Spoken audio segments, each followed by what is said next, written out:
What is going on, everybody? Welcome to Recover Out Loud. Sitting with Sean, brought to you by the Antisocial Network.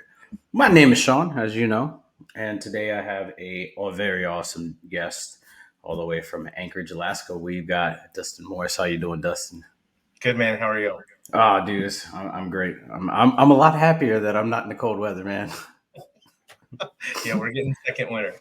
Yeah, Yeah, yeah. You guys got slammed by snow. I heard again. snow, and now it's windy, and when it gets that weird warm, and everything gets weird, and then it gets cold again, and we get more snow, and It's fun time. not fun.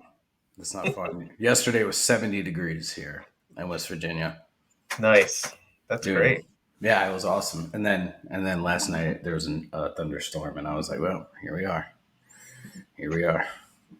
Back in the South, brother. But anyways, Dustin, would you like to give a formal introduction of yourself? Yeah, sure. So my name is Dustin Morris. I'm the statewide area director for the Alaska chapter of the American Foundation for Suicide Prevention. I'm also a board member for the Alaska Care Line, and I sit on several committees for the state regarding our 988 crisis lifeline, and a bunch of other things. But those are my main area of focuses. Yeah. You're a man of many hats. Too You bad are. I don't look good in hats, but I wear them. Hey, I don't look good in hats either. I mean, I just shave my head bald and then throw a hat on, so nobody has to get blinded by the light. Yeah. But anyways, you're an artist too, aren't you? Yeah. I guess officially a digital illustrator. I don't know. I like to doodle on my iPad with a program, and it's a lot of fun. And I try to use that talent to encourage messages that are positive or a reflection of what's going on in the world today. That's awesome. That's Yeah. awesome. When did you start doing art? I was probably about 5 years old, I think. My mom likes to tell the story of catching me coloring on my sheets. When we were kids, everybody has the cartoon sheets, and I always thought it was cool to color them. And then I was probably about 10 years old when I got in trouble for drawing the neighbor girl without any clothes on. Nobody was posing for anything, but I thought that's what you were supposed to do. And art has always kind of been something that I enjoy. Sometimes it be like that. Sometimes you draw inappropriate shit. I did it too. I'm not any good at drawing, but hey, it is what it is. But yeah, I found out through a good buddy, a common friend of ours, that you're an artist, and I was like, huh. I've seen some of your artwork. I was like, man, this dude's really good, and you are phenomenal. You're an Oh, amazing thank you. artist. Appreciate that. Yeah. What if you've noticed any therapeutic value in artwork? Would you be able to point that out for you? Yeah, for me, there's a couple things. One, it's a great tool when I'm trying to avoid stuff, right? Like I Yeah. just don't want to deal with things, so I can escape and avoid. And the other thing, it's my self-care, right? Like that's something I do primarily just for me. And it brings me joy. It helps me clear my mind, and especially after a really long day, and if it's been particularly hard, it's just nice to kind of check out for a little bit and make something. And it doesn't have to be digital. It could, if I were, I don't know, a craftsman, I would be building something.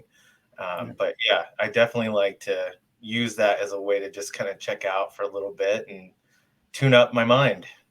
Absolutely, absolutely, and I found out the arts for me really help. Not necessarily drawing. I'm terrible at drawing, but like getting my hands in clay and working with clay or playing guitar or drums really helps me out a lot. So and they have a very good like a therapeutic value, not just with that, but it helps restructure the brain, create new neural pathways in the brain. It's pretty awesome, pretty cool That's stuff. incredible. Yeah.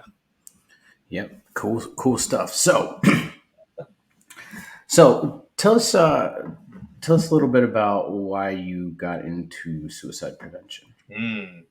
I think it's a cool story. I don't know if it is, but so I have always been working I started working a long time. I think 16 when I had like a first real job. But I've been working since like I was 11, mowing yards and shoveling and doing all the things. So work has always been really important to me. And my career path led me into into the nonprofit realm with the American Heart Association, and was really enjoying what I was doing. At that time, I was a fitness instructor part time, and then organizing races and walks and going in and just talking about living a healthy lifestyle. And I got this phone call one day from this organization. A recruiter was looking for a director and said, "Hey, we think you have something that we're interested in. Would you like to talk about working on suicide prevention?" And it was all I could do not to hang up the phone. I was like, I don't want to do that. That sounds horrible. Like, what? I don't even know what that means to work in suicide prevention. Like, am I going to be on a call line all day, or like what is that? But it wasn't my jam at the time. And I said, thanks, but no, and gave out some referrals, said, "Yeah, this or that person." Well, they called me back and they said, "Hey, we tried those people. We're still interested in you. We'd really like to talk to you." And I don't know what was going on at the time or what it was about my resume, but they wanted to talk to me, and I turned them down again. I didn't even want to have the conversation. Um, and then an article in the local newspaper came out about our state's suicide statistics in Alaska. We rank pretty high. We're number 2 in the nation.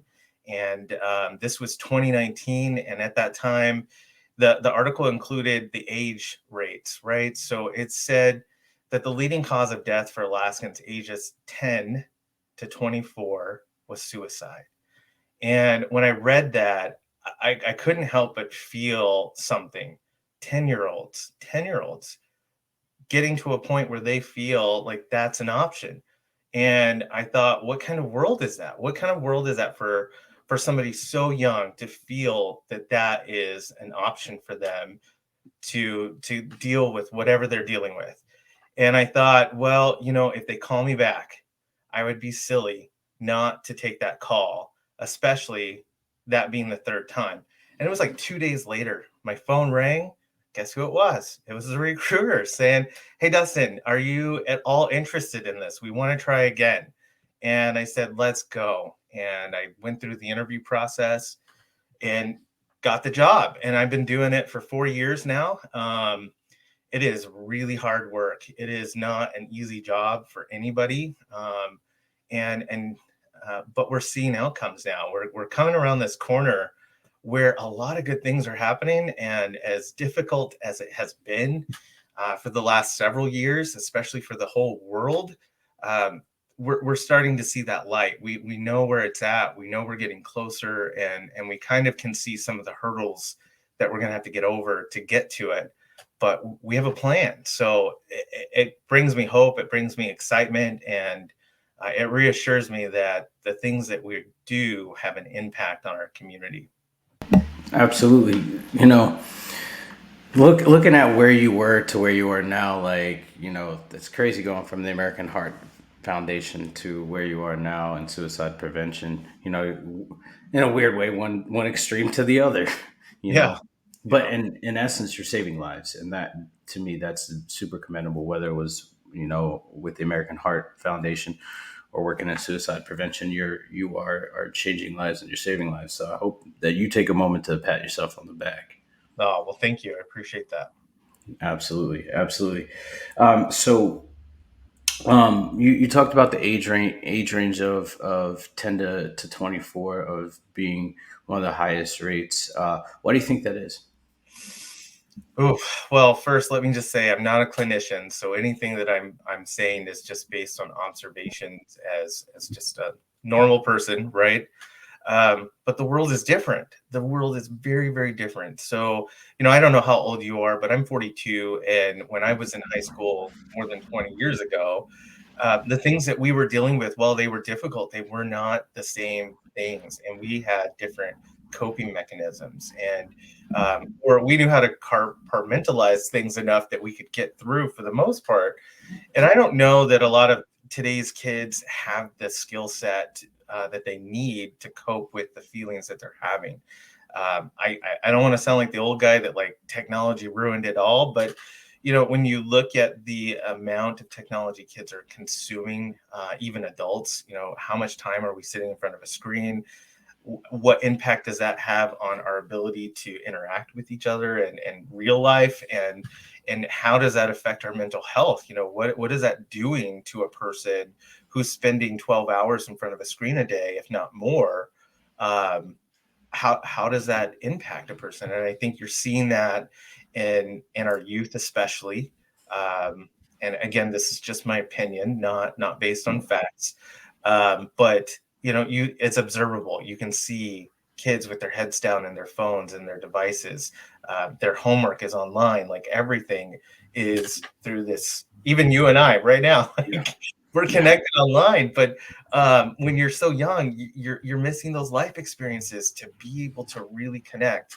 And another, observation of that, I got to sit at a university one day with a health department that was tabling, and they were giving out really cool stuff, and they weren't really asking any of the students for much. They were just kind of trying to engage them, give them some information and some cool trinkets, but you could see the instant stress and anxiety and the people that were walking past. Like, they're like, oh my god, they're going to talk to me, they're going to ask me something, I'm going to be expected to engage. And immediately the phones would come out, their heads would go down, they would start swerving, like, where do I go, what do I do? And you could see this panic in them. And I sat there for 3.5 hours, and every single student that was walking by had the same reaction, and it was visible. And so, I don't know what's causing all of these things and what's happening, but you can visibly see it. And we have statistics that show just how much our youth are struggling right now. And even our Surgeon General issued an advisory. The National Academy of Pediatrics has said it's more than that. And a lot of work is going into addressing this issue, especially with youth, and particularly with youth ages 12 to 14. And over the last couple of years, we've seen a huge uptick in attempts, and youth being admitted to emergency departments for attempting on their life. Yeah. Absolutely. Yeah. I'm 34, and in high school, suicide wasn't a word. Like I can honestly say I don't know a single person I went to school with that attempted. Um, while at least while I was in school. Afterwards, different. But Sure. and you're absolutely right. We had those tools and the skills to compartmentalize, at least for the moment, to deal with those things. And now the youth today doesn't necessarily have those skills, and I don't know if it's on us as parents or as role models, or what have you, or if it's just time. Time has kind of progressed with technology, you know. But it's sad. I see a lot of kids. I've seen a lot of kids struggle with the mental health issues and with suicidal ideations and stuff like that, and that's it's really hard to see, especially a kid that is so young, like you were saying. Yeah, for sure. It's tough. And while I don't work in any of the direct services, I hear about it. I'm impacted by it. Those stories get shared, and man, people are dealing with some serious stuff, and not just the patients themselves or those that are with lived experience, but also our caregivers and first responders. The things that they are seeing and having to deal with, they're pretty heavy. Yeah, absolutely. Do you think that that age range, the 10 to 24, also goes into play with when it comes to teenagers leaving home, going to college, or leaving home and going to fulfill a job, and they're homesick, they don't know how to cope with that? Do you think that could be Yeah, another thing? that transitional age group, right? That like 17 to 24-year-old person, that's usually when you're leaving high school, you're going into the workforce, maybe you're going into college or something else. Life is changed. It's not school and classwork. Now you're on your own. You got to figure out your schedule. You got to do all the things. It's kind of like when you get discharged from the military, right? Like your whole life is now suddenly different. The very next day, you walk that stage, and now what? Um, and that's true for a lot of these kids. They don't know what to do. They don't have purpose. They're trying to figure it out. There's all these pressures to get a job, get a car, get a place to live, make sure you're doing all these things. And maybe they don't know how, or don't have the support, or whatever it is. They're already dealing with depression or anxiety disorders. And then you compound that with these stressors. It just creates situations that are not always good, right? And so that age group is particularly vulnerable, and there is a lot of resources for them, but they've got to be made aware of it. They got to know how to get to it, and so do parents and any other trusted adult. They've got to be informed and know how to access this stuff. Absolutely, absolutely, and that awareness is kind of where you kick in, right? Yeah, Um, yeah, we're doing a lot of that through our programs and PSAs and national partnerships, and just even at the local level. We just spent 3 days at the Capitol in Juneau and talking with our legislators about the issues that our state's experiencing. And I think we have this misnomer that our elected officials are aware of everything that's going on, and they're really not. So it's up to us to bring it to their attention and talk about these issues and to shed light on it. And you'll be surprised at how receptive these individuals are and how much they really do want to help in spite of all the politics around it. yeah, legislators, they have a lot going on, and they don't get to see everything, especially from at a ground level. So you go in there and speaking on behalf of everybody, that's pretty awesome. And Yeah, and just being able, I'm pretty sure that being able to see how receptive they are was pretty awesome. yeah, it's great, right? Like that's what you want to see, and it is disheartening when occasionally you're met with opposition or resistance to have the conversation. And but what I think those opportunities are is a moment to lean in, right? Like figure it out. What is it that causes you to hesitate to talk about this issue? What is it that makes you not want to address this issue? Why wouldn't you want to save lives, right? I mean, I lead every one of those conversations with kids are dying and they don't have to. And, who wouldn't want to help, right? And so messages matter, and how you approach it matters. And even if we don't agree politically, that doesn't mean we can't figure out how to work together. And we need to see more of that. So yeah, the advocacy part of what we do is really, really important. Absolutely, I agree 100%. And there's a statistic that rolls around, the 22 a day for veterans, and that has been there for a while. One of the things that I absolutely I'm saying this first year, you've heard it first year. I hate seeing people say, "Oh, we're gonna do 22 push-ups for suicide awareness." I'm sorry, and excuse my language, but what the fuck are doing push-ups gonna do to save somebody's life? Yeah. You need to get out there. You need to have the hard conversations. You've got to make the phone calls that suck to make. You've got to get in there and get connected with nonprofits that are going to help save people's lives, not do it fucking push up. Yeah. Yeah, no, I totally hear what you're saying, and that number, thrown around a lot. It's catchy, it's buzzy, and it sticks. But the reality is something completely different. And but this population is really struggling. And what we saw in Alaska, we had 42 veterans die in 2021 by suicide. It's the highest number on record for our state. So we had 220 people die by suicide. 42 of them were veterans. That's a huge number. And when we look at the number year over year over year, at least with our veteran population, it continues to increase every single year.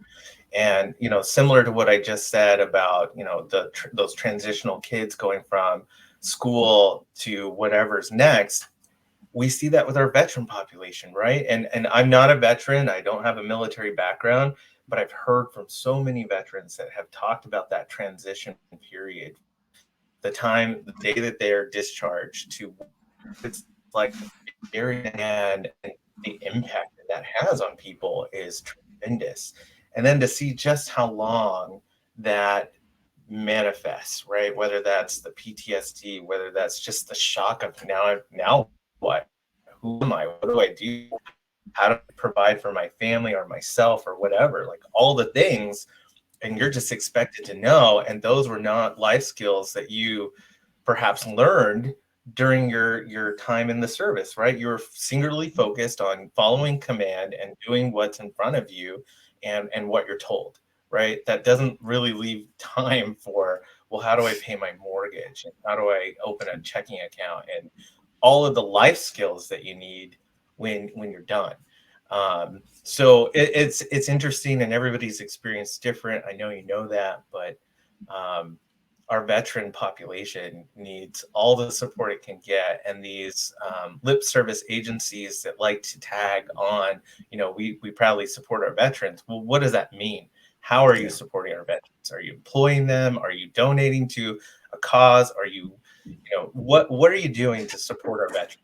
I would like to know. And there's a lot of agencies like that, but I also will tell you, I've met a lot of really good ones that are doing the work, that they're shoulder to shoulder and they're making change. So Yeah. yeah, Yeah, that's I've noticed that a lot. There's a whole lot of patriotism floating around. The word patriotism gets thrown out there a lot, but in this term, there's a whole lot of patriotism floating around until it's time to actually do the work, yeah, right? Oh hey, a veteran just gets out of the military and goes and applies for a job. Well, he's not going to get that job because he doesn't have the skills. Well, yeah, he doesn't have the skills because he was trained to kill. He wasn't trained to do this. So instead of shooting him down, give him an opportunity to prove himself. yeah. But that's neither here nor there. We're that's outside. It's outside the conversation. Sure. Okay, so I met you. I would say September, October last year. Yeah, Yeah, somewhere around there. that's Yeah, all.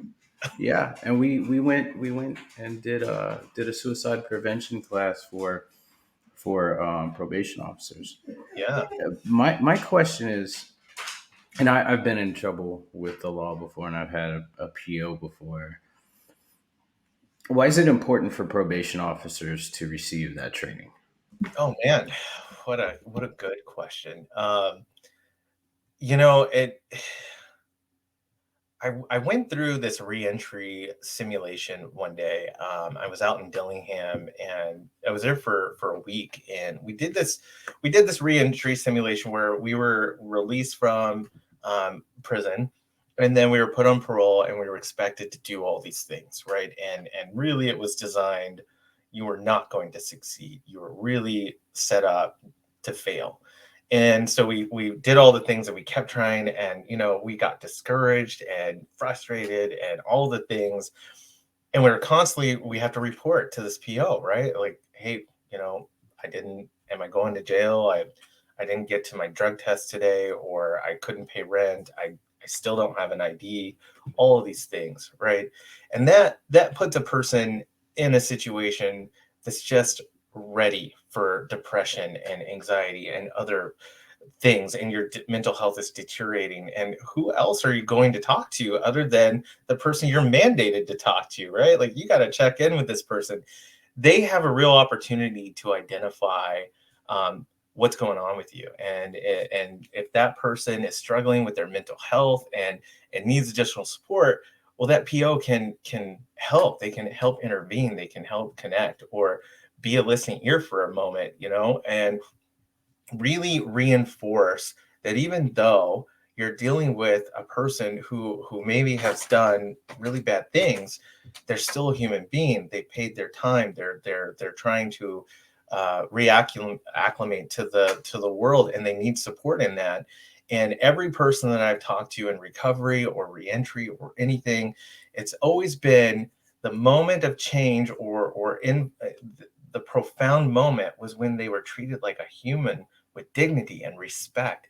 And if we can encourage that through suicide prevention training in our POs, remind them that these are human beings that you're dealing with and that they have real emotions and situations where they need a little support, and then maybe we're going to save lives. I mean, and that's what we want. We want to save lives, and there's lots of ways to do that. And those POs can be a point of contact for someone who's struggling, and also even in the correction systems itself, those parole officers and other correction officers, they're dealing with some stuff too, and they have little to no support to decompress and debrief when crap goes wrong, and they're, all the things. They don't have that. We're going back to legislation. We're pushing legislation to get peer-to-peer support for our first responders, and making sure that they're taken care of.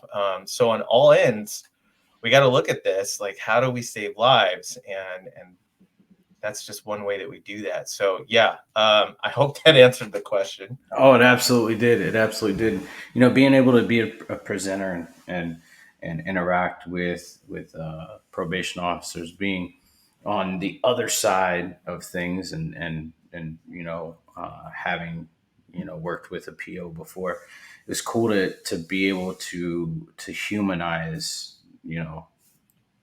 probation officers, but also humanize the badge, and I think that that's huge.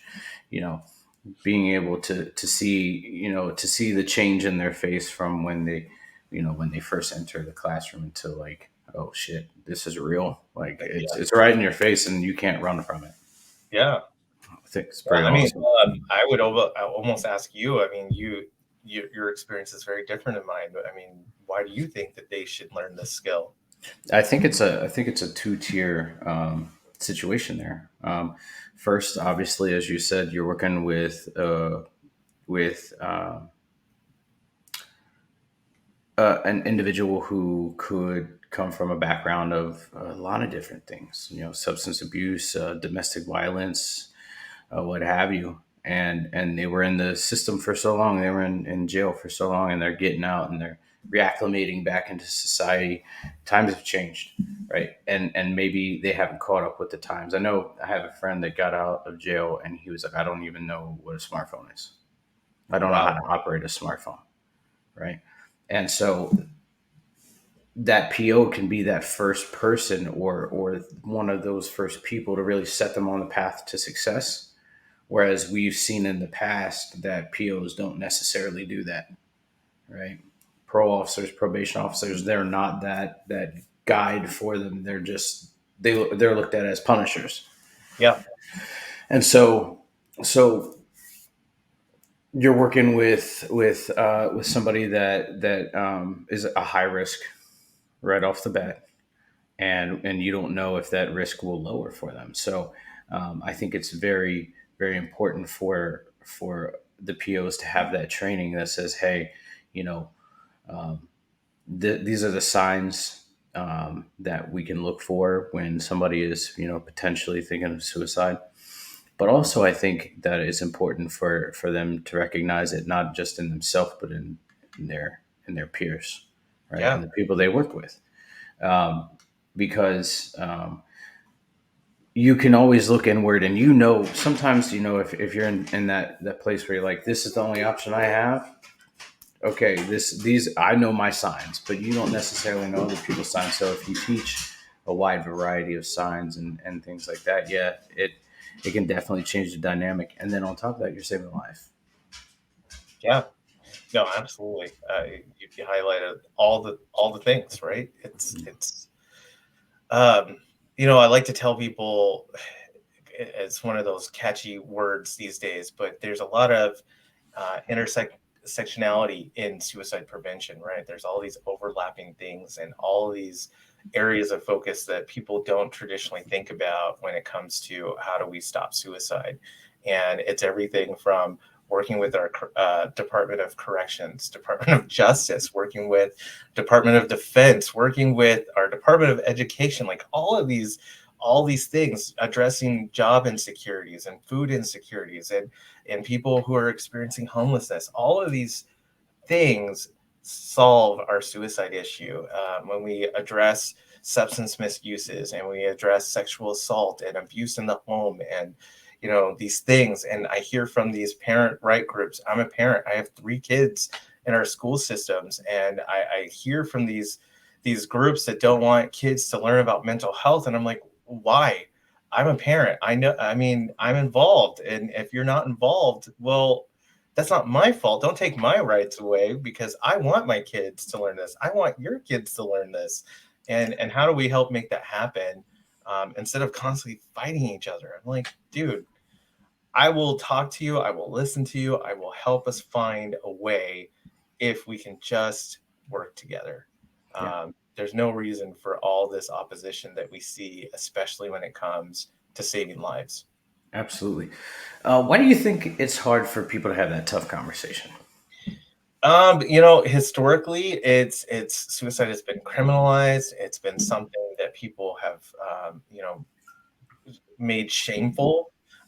There's societal norms that what is the role of a man? What is the role of a woman? What is all of these other things? And there's these expectations that go with that. And if you can't meet those expectations, well, then you're suddenly feeling like you're less than or not capable of, and that manifests in all these other ways, right? So there's just been all of these cultural shifts to make that not okay. But if you think about, maybe 20 years ago, we were probably still whispering the word cancer. And now, we talk about it all the time. We have hockey games and basketball games and football games, and real men wear pink and all of this stuff where cancer is loud and proud, right? um, we're moving that direction when it comes to mental health, when it comes to suicide prevention. The pandemic, if I look at one thing that came positive from the COVID pandemic, that's it. We're talking about mental health. We're talking about it like we never talked about it before. We're making it okay. We're seeing our superstars out there saying, I'm struggling. I'm having a hard time. I'm setting boundaries. I'm not going to do these things. I'm going to get better. And I love that. I love that. And when I see the rebuttal to the counter, culture to that, where people want to condemn and say, how dare you? I had tickets to that or whatever. I'm like, okay, well, here's another learning opportunity. Let's work with this. How do we make this okay, and people to accept and realize that this person needs to be healthy mentally and physically in order to do the things that we want them to do. So and yeah, I could talk forever about that, but I am excited to see just how much progress we've made in the last 3+ years when it comes to talking about this issue. Absolutely, absolutely. And we talked about statistics a little bit earlier. What are some more statistics that are floating around? Well, it's funny. I was just on the Vital Statistics website today. We're still processing the data that came from the CDC. And so, there are a lot of data points. And if you don't know where they are, it can be really confusing. And data can also be really dangerous. So, we always want to vet the data, make sure it's accurate, and really pause and reflect how you want to share that information. So, one thing that I thought was really interesting was the number of suicides that occurred by firearm, right? It continues to grow and be an issue. 100, so again, in Alaska, 2021, which is the most recent data, we had 220 suicide deaths that occurred. 142 of those were by firearm. Um, that's a huge statistic, right? That's more than half. That's a lot. We tend to be up in the 60s to 70 percentile when it comes to firearms, and more people, um, nationally, it's over half of all suicides occur with a firearm, and more people die by suicide than in war and natural disasters combined, right? So it's a big number, and there's some serious risk factors around firearms. Now, I'm not advocating for all these things, but what we want to advocate for is educating people on what are the risks of having a firearm in your home. How should you care for that firearm, and when is it time to have maybe a friend or someone else intervene where they can hold on to your firearm for a little while? Again, we're not saying, we want cops to come in and seize all your stuff. We're saying there's a time and place for everything. And hanging on, a buddy saying, "Hey, can I hang on to your gun for a little while?" It's a great thing. And we should encourage that. And we should make sure that people have those resources, and that they know, keep them locked up, keep your guns separate from your ammunition. Make sure that both things are in locks. And if you need someone to hold on to that for you, let them hold on to that for you. Many states, you can even go to a position and say, "I temporarily surrender my firearm," and they will hold it for you, no questions asked, and give it back to you, no questions asked. Like, they're there to help. So there's a lot of things, and those numbers are telling us that. Another, statistic that we shared a lot with our legislators because of certain pieces of legislation is the risk factors with our youth, but particularly within the those that identify as LGBTQ, right? 1 in 8 tried to kill themselves. 1 in 8 of our students, high school students who identify as LGBTQ, tried to kill themselves. Why? What's going on? A lot of this legislation that's out there is only going to magnify that and make that worse for a population of people that are already struggling. And so we look at all these things. We also look at, the bigger picture too. 1 in 5 of all high school students seriously thought about ending their life within the past year. 1 in 5 had suicidal ideations. That's a lot of our kids. It's a lot. And so, again, when we look at statistics, we look for things that are going to help. We look for identifiers where, we don't want to mislead anybody. We don't want to use data that paints an inaccurate story. And you do see that a lot, especially when you're trying to drive the message a certain way, right? You want like COVID. Oh man. So, regardless of people's thoughts on that, people were really using data to paint a picture on lots of different perspectives. And so again, data is interesting, it's important, it can be dangerous, and it can be really, really helpful. And I guess to one more point to that, and I'm sorry I'm rambling a little bit, Right. working with even the Alaska Suicide Prevention Council on data collection. That's a part of the next strategic plan, the next 5 years. Let's talk about data collection. How do we get it better, faster? And how do we disseminate that? How do we also deliver messaging that goes with that on how other people can share this data and do it in a safe way? So data is going to be a big focus the next several years, and we want to make sure that we're doing that safely, responsibly, and that we're giving it out in a way that others can do the same. Absolutely, absolutely. You're 100% correct. Data in the wrong hands is very dangerous. Yeah. Statistics very dangerous because it can be manipulated and stuff like that. So I do agree with you 100%. Last question before we go. How can we have these conversations, these tough conversations with family members or friends, whether it's, hey, I am thinking about it, or hey, are you thinking about it? Yeah. Like, I guess, how do you start the conversation Yeah. at home or with Yeah. anyone? So yeah, we have so many programs that's one of the primary focuses of it, right? And even I think our signature program, I'll call it, it's called Talk Saves Lives. Mhm. And it's all about recognizing what are the warning signs, when to have these conversations, how to have these conversations. And it's really important that you do it privately, right? We don't want to put anybody on blast. We're not trying to have like a mega intervention or something like that. This is a private conversation. We want to respect the trust that we're given when someone shares something personal with us. And that doesn't mean that we can't tell anybody about it, but we want to make sure that we're tactful about that, and that the people that we're sharing with are people that need to know that information, right? Not just hey, Sean and I talked and he told me all this stuff and you won't believe what he said. No, it's, I got to tell the doctor, I got to tell a teacher, I need to tell a friend because I'm struggling with what I just heard.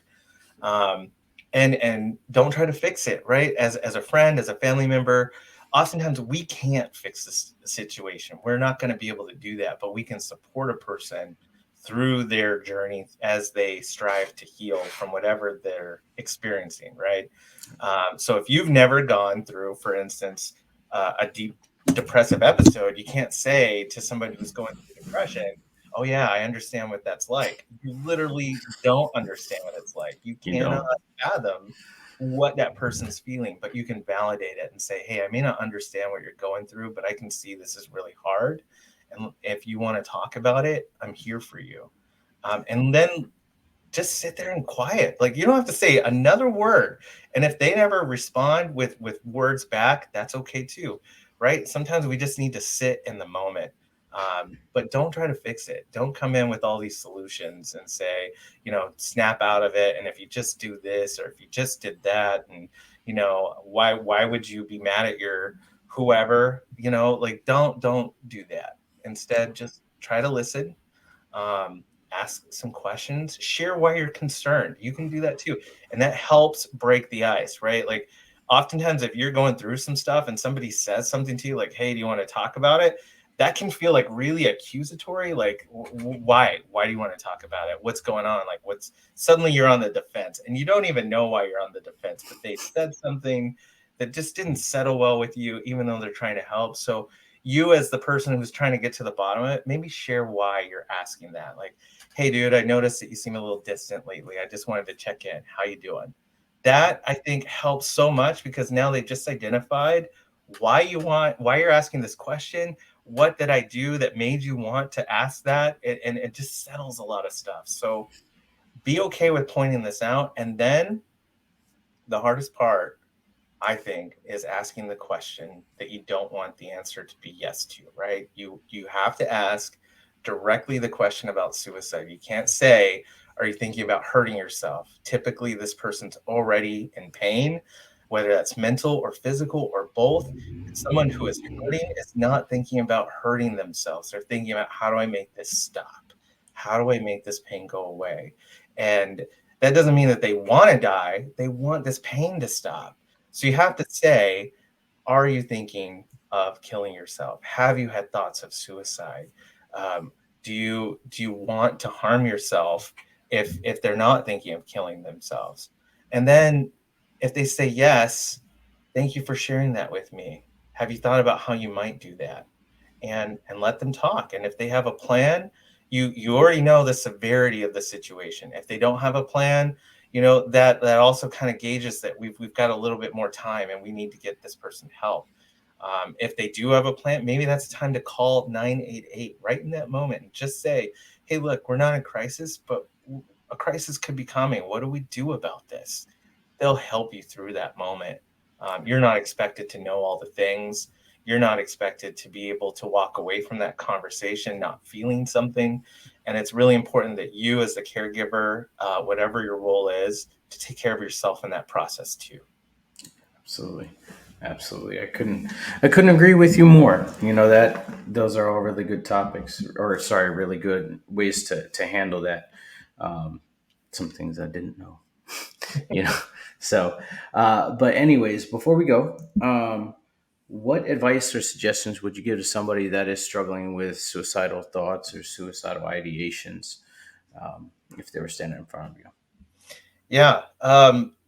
One is no matter how often it doesn't feel like it, please try to remember you're not alone. There are people that do care. Your story is not a burden to anyone. People want to hear it. They want to know that you're okay, and the way they want to know when you're not okay. Both of those scenarios, you need to reach out and just express it. And if you don't know what to say, just blurt out whatever. Just, if you need to scream the F word, then scream the F word. Just give yourself permission to seek some help. Don't hold it in. And if you have nobody in your life that you feel like you can share that with, again, 988. that person, their only job is to listen to you and to validate what you're going through and to try to connect you with whatever resources you need. They're not there to judge. They're not there to call the police. They're not there to do anything other than to listen and give you the care that you need. So if you don't have someone, if you don't feel like anyone else will listen to you, call 988, call it, text it, go online, Google it. They're there for you, no matter how you access it. Someone will listen to you. Someone will get you where you need to be. You don't have to end your life. There is help. Absolutely, absolutely. And Dustin, I want to take a moment and thank you for spending this 45 minutes with us and talking over suicide prevention. That's um, something that I think a lot of more people need to hear, and your voice is the right one to do it. Oh, So thanks. so thank you for sharing and for being here. I appreciate you. Yeah, dude, thank you. I appreciate it as well. Thanks for recovering out loud. Thank you. All right, and everybody, thank you for watching this episode of Recover Out Loud, and I hope you guys have a good day. Till next time, much love.